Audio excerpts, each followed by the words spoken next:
When sewing piping onto a shaped object such as this, it is the piping that you keep in a straight line in front of you and sew it on the top, on the face of the object that is shaped.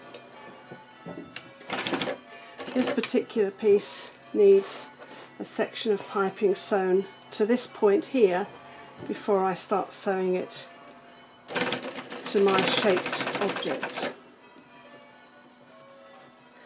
Now you'll notice I'm using a tunnel foot, so it's allowing me to sew the piping or make the piping as I go along. Now what I'm able to do by doing this is I've cut my piping just the right size, my piping fabric just the right size, so that when I fold it around my piping cord, it'll actually give me a perfect seam allowance. So I'm keeping my piping straight out in front of me, and all times I'm making sure that my piping, the edge of my piping fabric, is on the edge of my pattern piece. A tunnel piping foot is allowing the piping to run underneath my foot of my machine. My machine is a walking foot machine, but yours might well be just an ordinary domestic sewing machine. But the principle will be the same. Now you see I'm starting to come towards the curve here. Now as this is a curve that I want my piping to go around, depending on the type of fabric you've got, you may find it necessary to just snip the edge of your piping fabric so that it will curve easily onto your main shape.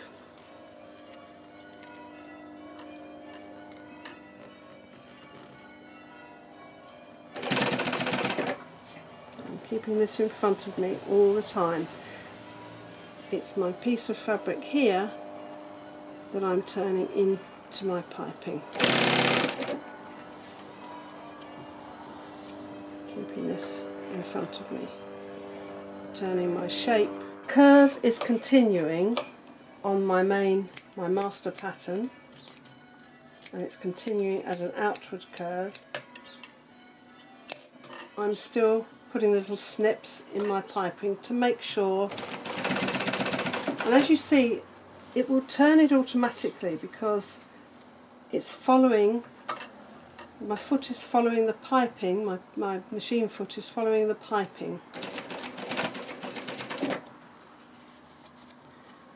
Again, the piping is straight and I'm turning the fabric into the piping.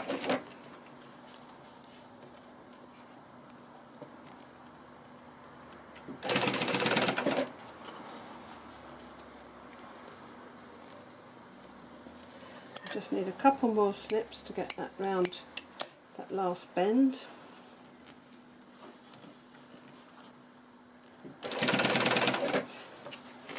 And I will be doing short bursts because I want to make sure I'm turning my fabric, a shaped fabric.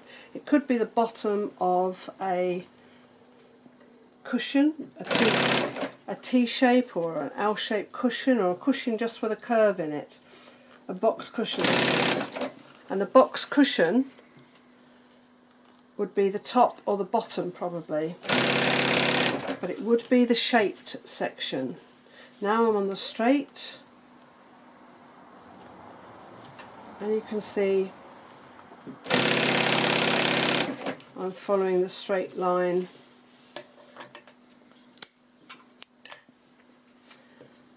of my piece of work. Now here you can see it wants to come out to follow that shape, but until I get to it I'm not going to turn my piping at all. I'm going to turn my fabric, my main shape fabric, back again to match my piping. I'm raising my foot sometimes slightly, not my foot, I should say, the foot of the machine slightly to allow it to move. Now I'm on the last leg, and this particular item I need a bit overhanging. So I'm finishing to the end. And now you should find you've got a nice piece of work that's exactly the same shape as the main pattern of the top or bottom of your cushion. In this case, it's the outside art of a winged chair.